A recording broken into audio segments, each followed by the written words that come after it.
Gaddafi stadium کی تعمیر نو بہت ہی شاندار طریقے سے مکمل ہوئی، اور ابھی آپ نے سنا ایک ٹیم کے طور پر کانٹریکٹرز ہیں، ورکرز ہیں، اور محسن نقوی صاحب کی سپرویژن میں یہ جو 117 دنوں میں ناممکن کام تھا وہ ممکن کر دکھایا۔ میں دل کی اتھاہ گہرائیوں سے آپ کو، ڈی جی ایف ڈبلیو کو، اور آپ کے تمام بورڈ کے ممبرز، انجینئرز، ورکرز، سب کو میں خراج تحسین پیش کرتا ہوں۔ شہباز سپیڈ تو اب ماضی کی بات ہے، میں اس حوالے سے محسن سپیڈ کی بات کرتا ہوں۔ چیمپئنز ٹرافی آپ کی جیت کی منتظر ہے دبئی میں، پھر مجھے بھی آپ لے چلیں انشاءاللہ، پھر وہاں پر ان کی بالنگ اور بیٹنگ دیکھیں گے انشاءاللہ۔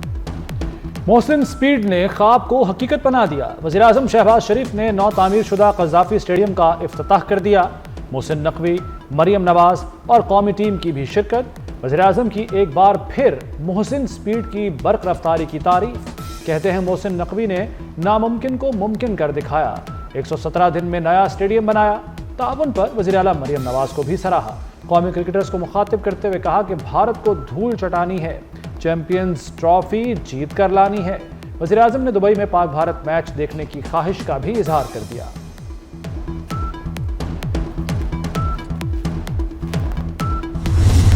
یہ ایک پرانی بلڈنگ تھی، پرانا اسٹیڈیم تھا، اور ہمارا ٹارگٹ تھا کہ چیمپئنز ٹرافی سے پہلے اس کو کمپلیٹ کریں۔ اس میں وہ مزدور 2500 کے قریب تھے جنہوں نے دن رات کام کیا۔ ان میں سے میجورٹی تھے جو 3 مہینے سے اپنے گھروں کو نہیں گئے تھے اور 16 گھنٹے یہاں پہ کام کر رہے تھے۔ وہ کانٹریکٹرز جنہوں نے دن رات کام کیا، اور اصل اس پروجیکٹ کے جو دلہا ہیں وہ وہاں پہ بیٹھے ہوئے D G F W general Sami, جنہوں نے اس کو پروجیکٹ کو انشور کرایا، اور ایف ڈبلیو نے اس ناممکن کو ممکن بنایا۔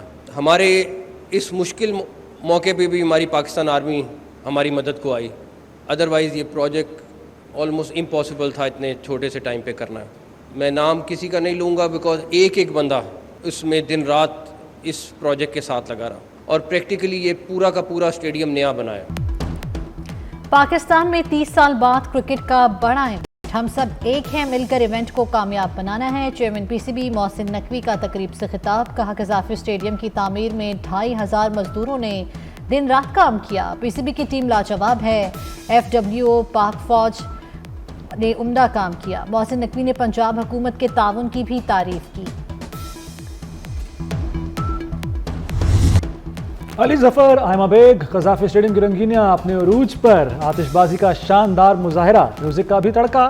نامور گلوکار علی ظفر نے رنگ جمایا، عارف لوہار اور آئمہ بیگ کی شاندار پرفارمنس، ڈھول، آتش بازی اور لائٹ شو نے ماحول گرما دیا۔ عوام کے لیے داخلہ فری، اسٹیڈیم منٹوں میں بھر گیا۔ پاکستان چیمپئنز ٹرافی کی میزبانی کے لیے تیار، لاہور کے تاریخی کرکٹ اسٹیڈیم کی نئی لک، سبز اور سفید رنگ کی کرسیاں، جگمگاتی روشنیاں، 2 نئی بڑی سکور سکرینز نصب، انٹیریئرز کے سامنے تمام جنگلے ختم، آرام دہ امپورٹڈ نشستیں، نئے ہاسپٹیلٹی باکسز، شائقین اور کھلاڑیوں کے لیے عالمی معیار کی سہولتیں۔ اسٹیڈیم 117 دن میں تیار، دیکھنے والے دیکھتے ہی رہ گئے۔ محسن نقوی مزدور دوستی کی اعلیٰ مثال بن گئے۔ قذافی اسٹیڈیم کے تزئین و آرائش کرنے والے محنت کشوں کو نہ بھولے۔ محسن نقوی کا 1500 سے زائد مزدوروں کو ظہرانہ۔ چیئرمین پی سی بی نے مزدوروں کے ساتھ کھانا کھایا، ورکرز سے مسائل پوچھے، ہنسی مذاق بھی کیا۔ مزدوروں نے محسن نقوی کے ساتھ ٹک ٹاک بھی بنائی۔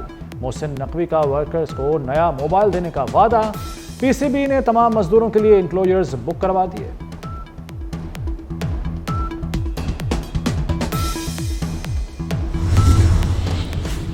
رضوان کی قیادت میں ہم چیمپئنز ٹرافی جیتیں گے، chairman P C B Mohsin Naqvi کو پورا یقین۔ کہتے ہیں خوش دل شاہ اور فہیم اشرف کو نیک نیتی سے اسکواڈ کا حصہ بنایا، سلیکٹرز کو تبدیلی کا اختیار ہے، حتمی فیصلہ سلیکشن کمیٹی کرے گی۔ قذافی اسٹیڈیم کے نئے 5 اسٹار ہوٹل کی تزئین و آرائش 1 سال میں مکمل ہوگی، نیشنل کرکٹ اکیڈمی کو نئے طریقے سے ڈیزائن کریں گے، وی آئی پی باکسز کو 6 سال کے لیے رینٹ پر دیں گے، ہر باکس کی قیمت 10 کروڑ رکھی گئی ہے۔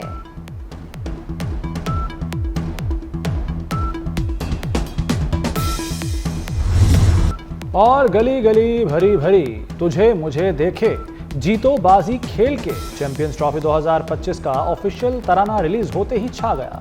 عاطف اسلم نے آواز کا جادو جگایا، 16 فروری کو افتتاحی تقریب میں بھی پرفارم کریں گے۔ ویڈیو میں چیمپئنز ٹرافی میں شریک تمام ٹیموں کے جھنڈے بھی دکھائے گئے۔ صدر آصف زرداری کی چین کے شہر ہاربن میں نمی ایشین ونٹر گیمز کی افتتاحی تقریب میں شرکت۔ چین کے صدر شی جن پنگ نے صدر مملکت کا استقبال کیا۔ مختلف ممالک کے سربراہان بھی تقریب میں موجود۔ صدر مملکت چینی ہم منصب کے ظہرانے میں بھی شرکت کریں گے۔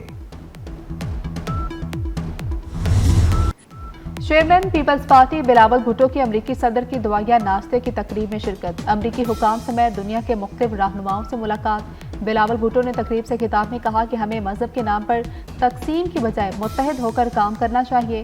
پاکستان اور امریکہ کے عوامی رابطے مضبوط کیے جانے چاہیے۔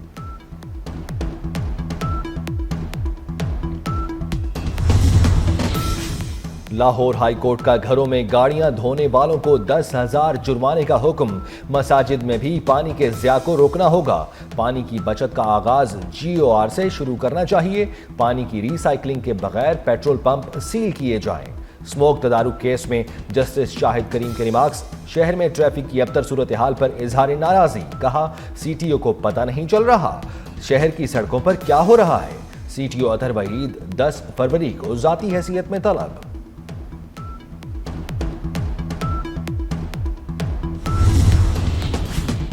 پیکا ایکٹ میں ترمیم اسلام آباد ہائی کورٹ میں بھی چیلنج کر دی گئی۔ اینکرز ایسوسی ایشن کی درخواست میں پیکا ایکٹ میں ترمیم کالعدم قرار دینے کی استدعا۔ عدالت میں سینئر اینکر پرسن حامد میر اور نسیم زہرا نے درخواست دائر کی۔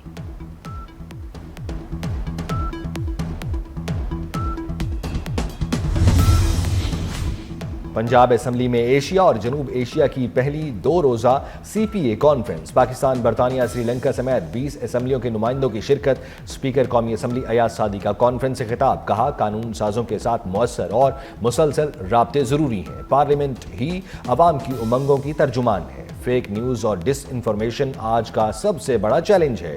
دنیا کو موسمیاتی تبدیلی سمیت دیگر چیلنجز درپیش ہیں۔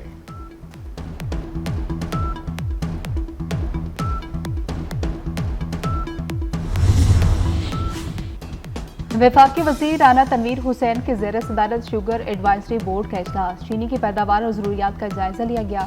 رانا تنویر حسین نے کہا کہ وفاقی اور صوبائی حکومتیں مشترکہ لاہ عمل بنائیں۔ بورڈ نے رمضان میں چینی کی قیمتوں کو حتمی شکل دینے کے لیے پیر کو اجلاس طلب کر لیا۔ وفاقی وزیر نے چینی کی مصنوعی قلت اور مہنگائی کے خاتمے کے لیے ضروری اقدامات پر زور دیا۔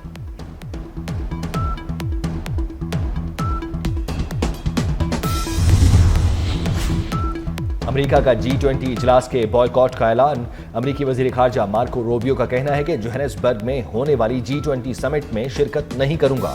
ہمارا کام امریکی مفادات کو آگے بڑھانا ہے۔ امریکی ٹیکس کا پیسہ ضائع نہیں کر سکتے۔ G20 اجلاس 20 اور 21 فروری کو جنوبی افریقہ کے شہر جوہانسبرگ میں ہونا ہے۔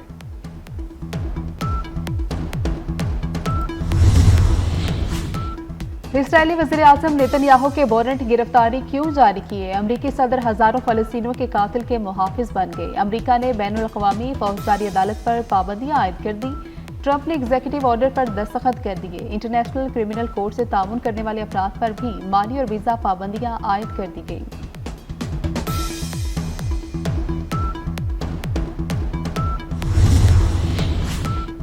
بنگلہ دیش نے بھارت سے شیخ حسینہ واجد کو بیانات سے روکنے کا مطالبہ کر دیا۔ ڈھاکہ میں بھارتی ہائی کمشنر کو بھی طلب کیا۔ شیخ حسینہ واجد کے بیانات پر آگاہ کیا گیا۔ جب تک شیخ حسینہ واجد بھارت میں ہیں انہیں اشتعال انگیز بیانات سے روکا جائے۔ حسینہ واجد نے بنگلہ دیش کی عبوری حکومت کے خلاف احتجاج کی کال دی تھی۔